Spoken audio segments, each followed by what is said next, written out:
El dramático constituye uno de los principales géneros literarios. Presenta de manera directa el conflicto a través de uno o varios personajes que desarrollan sobre la escena el argumento gracias fundamentalmente al diálogo.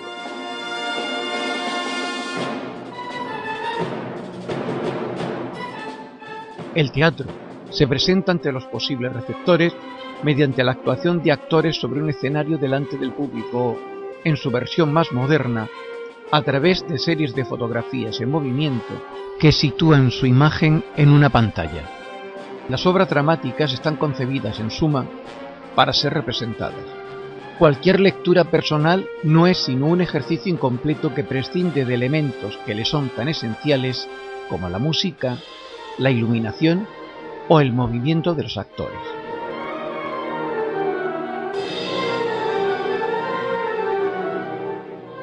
El autor dramático debe contar una historia en un lapso de tiempo muy limitado, por lo que elimina cualquier elemento narrativo innecesario.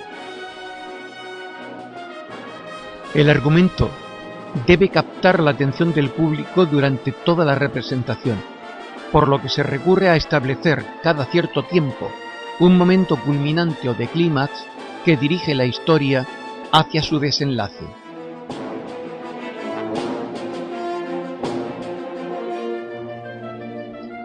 El teatro mezcla los recursos lingüísticos con los espectaculares. En una historia teatral, los personajes son creados para ser encarnados por actores. No dispone el receptor de una descripción literaria de los mismos, sino que los tiene presentes ante sus ojos. La acción queda determinada por el diálogo directo. No es necesaria la figura del narrador.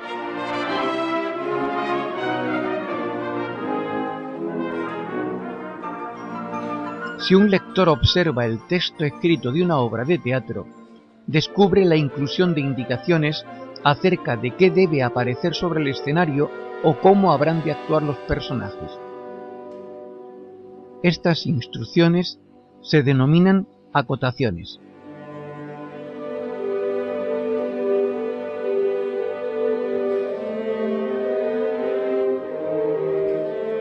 Se conoce con el nombre de acción a la sucesión de acontecimientos que transcurren en escena relacionados con los hechos y situaciones que afectan a los personajes.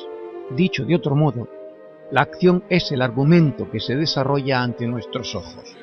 La acción suele estar dividida en partes, son los actos o jornadas. La antigua tragedia griega estaba constituida por episodios, normalmente entre 2 y 6, separados por las intervenciones del coro. Posteriormente los romanos unificaron la representación en 5 actos.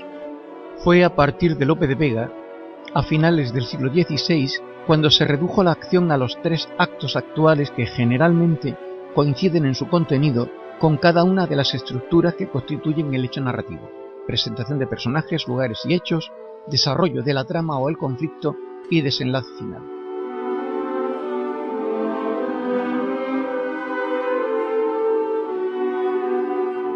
Los cambios de espacio dentro de un acto se llaman cuadros, y las entradas o salidas de personajes del escenario marcan el principio o el fin de las escenas.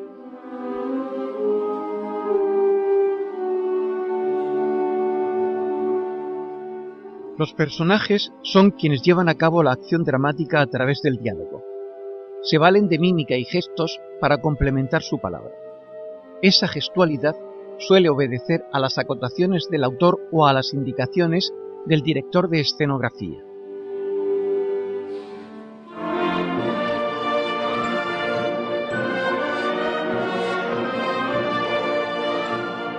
A lo largo del Siglo de Oro se consolidan en el teatro una serie de personajes o tipos que representan actitudes o comportamientos ideales.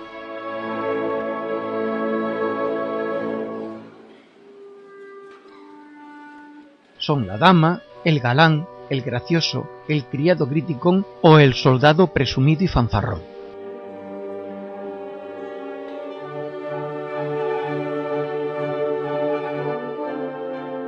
No resulta fácil el tratamiento del tiempo en una obra dramática que no cuenta con las posibilidades que ofrece la narración novelística. Está, por un lado, el tiempo real que dura la representación, entre 2 y 3 horas normalmente, y el tiempo dramático, que es aquel en que se supone transcurre el hecho contado.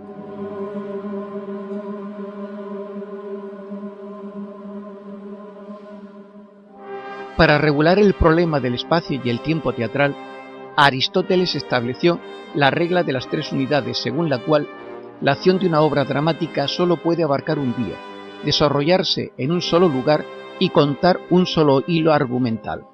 Constituyen la unidad de tiempo, de lugar y de acción.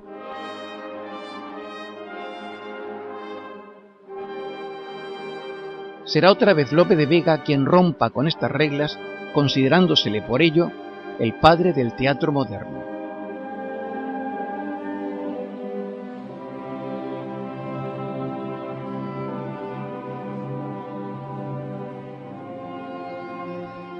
Queda dicho que son los diálogos los que permiten que la acción avance.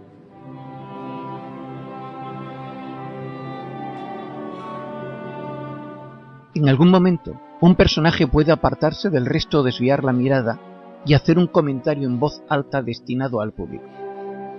Este recurso se conoce como aparte.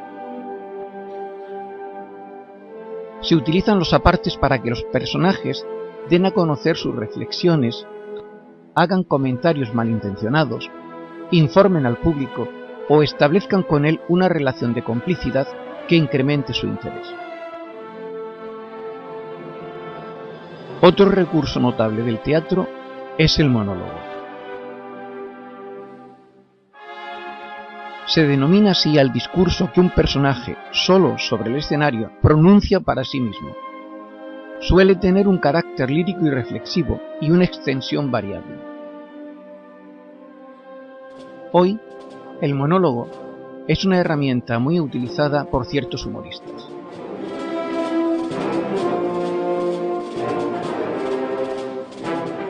Para dar credibilidad al argumento de una obra, los directores cuidan mucho los recursos auxiliares que contribuyen al espectáculo: el vestuario, la música de fondo o de acompañamiento, la iluminación adecuada y, sobre todo, una escenografía adaptada.